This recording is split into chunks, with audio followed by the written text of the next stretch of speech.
Oke, assalamualaikum warahmatullahi wabarakatuh. Ketemu lagi sama kita di sini di Patriot Skandupa Podcast, sahabat Skandupa di episode kedua kali ini.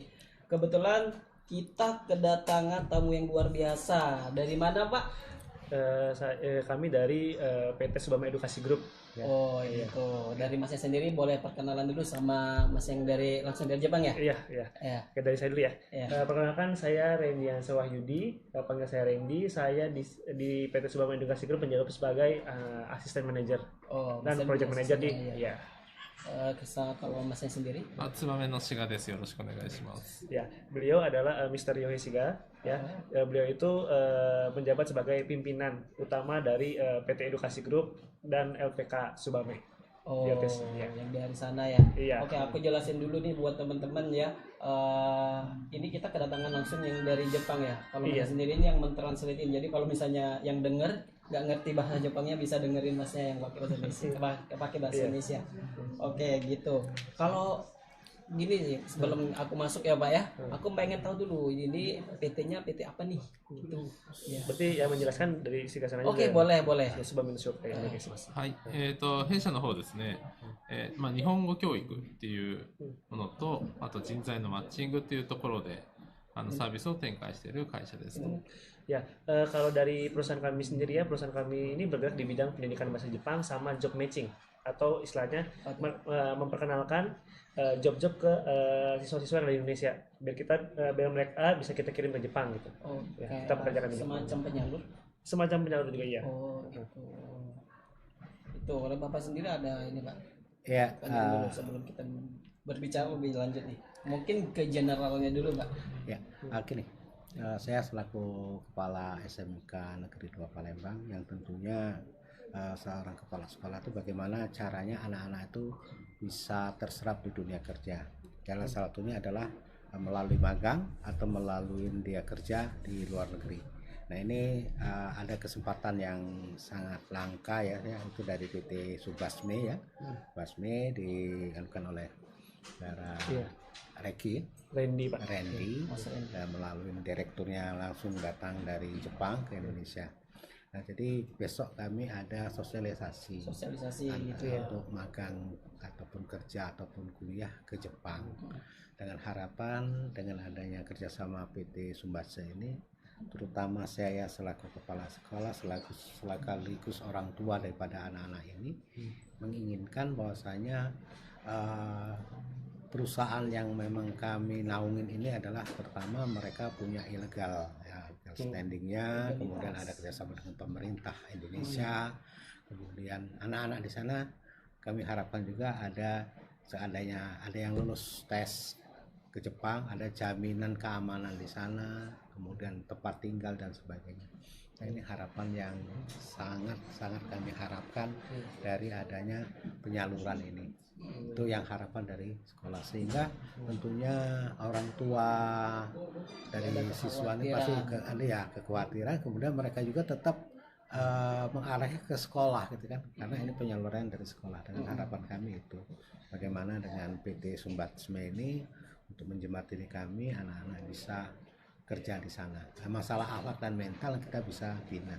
Jadi lebih ke mana kita tuh percaya nih kalau menyalurkan anak-anak kita ke sana. Boleh dijelasin dulu gitu Mas. De, 学長からの学長からは、希望としては、この学校から、生徒たちを、日本に、働かせたいんですね。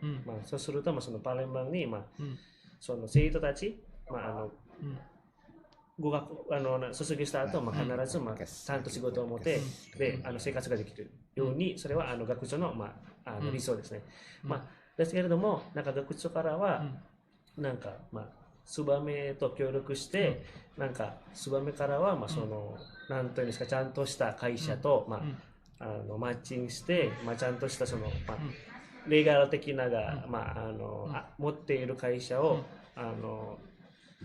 協力、するように、その後その各生徒に、適用するんですね。なぜかというと、その学長からは、その安全者ですね、生徒の安全面です。例えば、仕事を免許を取って採用されて、でその日本にいたら、ちゃんと利用とか、生活費とか、給料とかちゃんと払える会社に、ちゃんといい会社に移せるように、それは学長の希望ですね。吉川さんはどういう意見を持ってるんでしょうか。そうですね、弊社の方がですね、今取引させていただいている日本の会社さんっていうのが、日本でも上場されている企業さんもいらっしゃったりして、コンプライアンスっていう部分に関して言うと、非常に求められる時代になってますと。で、これに関しては企業側もそうだし、僕らみたいな送り出し機関で、日本で人材を紹介する会社さんも、全てにおいてそのコンプライアンスは非常に今厳しくなってます。なのでそれ最低限守ることなので、それは全然ご安心ください。Jadi kalau dari Sigasan ingin bilang kepada Pak Kepala Sekolah untuk tenang aja Pak. Karena apa? Karena selama ini pihak Subame sudah bekerja sama dengan perusahaan-perusahaan yang memang statusnya itu kalau di kita sudah PT, sudah terbuka. Cuma standarnya TBK. Ya, sudah TBK ya. Karena tapi gini Pak, standar TBK di Jepang sama di Indonesia itu sangat jauh berbeda Pak. Jadi kalau misalkan yang sudah TBK di Jepang itu biasanya mereka itu benar-benar apa yang menjadi compliance mereka sangat berhati-hati atau sangat hati-hati gitu Pak. Jadi mereka itu selalu mematuhi hukum yang berlaku di Jepangnya. Ya, jadi Bapak nggak perlu khawatir soal keamanan siswanya. Pasti dari pihak perusahaan pun akan selalu mengasis ya siswanya atau misalkan alumni-alumni yang sudah sampai di Jepang gitu. Kalau sudah keterima di perusahaan tersebut gitu Pak. で弊社の方でその考えるこの事業っていう部分に関して言うと、日本に送るっていうところがゴールではなくて、帰ってきてからのキャリア形成のところまでのフォローアップっていうのが、僕らそれは僕らのミッションだと思ってるので、そこをどうこう作っていくかみたいなところにフォーカスしていきたいなと思います。Dan terlebih lagi kami dari PT Subame Edukasi Group ya, kita ini salah satu SO yang kita ini ada satu-satunya SO yang ibaratnya nggak cuma fokus untuk memberangkatkan si anak aja. Iya. Cuma si anak itu berangkat dan mereka pulang nanti juga tetap dapat pekerjaan. Oh, pekerjaan. Juga mereka tetap bisa mendapat kerja di Indonesia. Oh, kerja di Indonesia. Bukan penyaluran kerja. Jadi kita juga tetap follow up begitu mereka pulang. Nah, itu salah satu layanan atau servis yang lagi pengen kita godok, kita pengen bentuk gitu, Pak. Jadi kita nggak cuma meng-follow up dia ketika berangkat, mengirim ketika berangkat, tetapi pas pulang pun mereka kita tetap follow up. Kita bantu carikan perusahaan, kita bantu kita carikan modal gitu. Kita ada programnya. Gitu Pak ya. Jadi aku tuh kayak kurang ngerti gitu.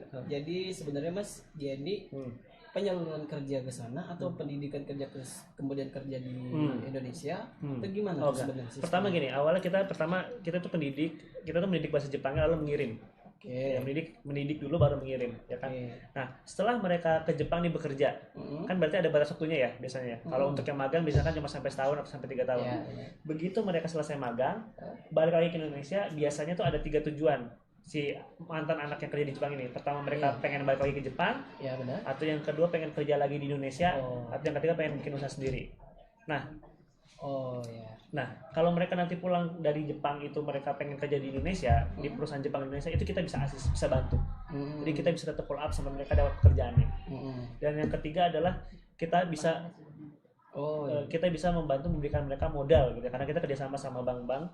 Jadi kalau mereka mau bikin usaha sendiri selepas mereka pulang dari Jepang bekerja mau bikin usaha di Indonesia, kita bisa bantu juga mereka. Itu salah satu servis yang kita punya. Itu salah satu keunggulannya dari Subame. Aku dengar kayaknya waktunya agak mepet ini ya. Iya. Kayaknya kalau misalnya memang waktu mepet, mungkin yang paling penting aja nih, gimana caranya anak-anak kita tuh biar bisa lolos ke sana, terus lebih ke juga beasiswa. Karena kan jurusan kita nih banyak. Apakah bisa semuanya ikut ke sana gitu? Dengan 9 jurusan kan ada geomatika, komputer jaringan, sepeda motor. Udah tahu Mas ya? Iya. Nah, gitu. Terus kan mungkin jadi timbul pertanyaan mungkin yang beberapa anak-anak yang tertarik gitu, lebih ke sana gimana sistemnya biar kita nih sebagai siswa misalnya yang mereka bertanya bisa ke sana, apa itu bisa kuliah sambil kerja atau kerja aja atau gimana? Ada yang mau kuliah bisa di sana juga kuliah, gitu. Lebih ke intinya aja langsung ya, gitu. じゃあこれはなんかそのそのホストのからの質問としては、このその生徒たちはどうや質問したことはどうやって日本に行くことができるんでしょうか。まずはどういう段階でやらないといけないんですか。ですね。まず日本語の勉強なのかなと思います。Pertama-tama yang paling dasar itu adalah kita harus belajar bahasa Jepangnya dulu. Yang penting harus Ya, kita Jepang pendidikan dulu bahasa Jepangnya. Iya, Ya. benar. はい。大体入国して日本の生活で困らないぐらいの学習期間って大体6ヶ月ぐらい見ないといけない。 Jadi gini, pertama kan kita harus bentuk dulu bahasa Jepangnya. Sebenarnya semua jurusan apapun bisa untuk mempelajari Bisa, Jepang. jadi bisa. Tapi yang pertama harus kita bentuk adalah bahasa Jepangnya. Bahasa Jepang. Karena proses untuk mendidik bahasa Jepangnya itu sampai mereka ibaratnya waktu keberangkatan itu kurang lebih butuh 6 bulan. Dalam waktu 6 bulan itu mereka harus mendapatkan kualifikasi bahasa Jepang. Yeah. Contoh kalau di kita N4, N5 atau N4 gitu. Dalam どういうビザで働きたいかとか、職種とか、多分これはめっちゃいろいろあると思うんです。で、共通して言えるのが、まずどういうキャリア作りたいかをまず考えていただいて、その中に日本で働く期間が3年とか5年とか、あとどういう職種なのかとか、そこをこうまず考えていただいた方が長い、ね、日本で働く期間はすごい短いんで、3年5年なので、もっとね、インドネシアを含めたらキャリアってもっと長いので、すごい長期でこう生徒さんはみんな考えてもらえたらめちゃめちゃありがたいなと。 Terus itu dari tadi yang saya jelaskan tadi dari sisi pendidikannya ya. Terus kalau misalkan siswa itu pengen pergi ke Jepang, pertama-tama dari siswa sendiri itu harus memutuskan atau harus ibaratnya menentukan dia itu pengen kerjanya apa di Jepang. Karena dari segi pekerjaan tuh visanya kan macam-macam ya. Visa ini, visa itu tergantung jenis pekerjaannya. Jadi pertama-tama siswa tersebut harus memikirkan mereka mau kerja apa, tujuannya ke depan mau apa ke Jepang ya. Terus mau kerjanya berapa lama? Karena kan di Jepang itu kerjanya itu ada batas waktunya sekitar 3 sampai 5 tahun gitu kan. Nah, jadi mereka itu di Jepang mau ngapain, mau kerja apa, mereka harus tentukan dari awal. Ya baru belajar bahasa Jepangnya. Terus nanti mau pulang pun mereka juga harus memikirkan gitu. Mau pulang mereka mau ngapain gitu ya. Balik ke Indonesia karena kan karir mereka mau ke Indonesia kan juga pasti lebih panjang kan. Makanya mereka juga harus memikirkan hal seperti ini. Kalau SMK kan masih awal-awal Masih semua. awal, ya. Gitu. Ada tambahan dulu sebelumnya dari Pak? Ya, sebelum kita closing, tadi ada statement dari Pak Roy. Ya, tentunya ini menjadi harapan kami ke depan. Memang kita inginnya siswa-siswa SMK ini banyak diserap di dunia kerja ya, terutama untuk sebagai sebagai untuk mereka masa depan ya, masa depan. Ya, tentunya saya tahu bahwa di Jepang itu kesejahteraan lebih baik ya kalau memang mereka betul-betul ini. Dan saya mohon juga kerjasama ini jangan sampai hanya sampai di sini, tapi memang berkelanjutan ya. Kita bagaimana, saya ulangi lagi, bagaimana nanti meyakinkan siswa dan orang tua. Demikian. Udah itu aja. Sebenarnya mau yang ditanya ini sebenarnya banyak ya. Iya. Beberapa teman-teman yang nonton nanti pasti timbul banyak pertanyaan. Mungkin bisa di komen aja ya di video kali ini kalau misalnya ada pertanyaan. Nanti siap buat menjawab juga Mas ya. Kalau bisa dihubungin dari tim dari sekolah ya. Iya, siap. Gitu. Thank you buat Mas Yugazan ya.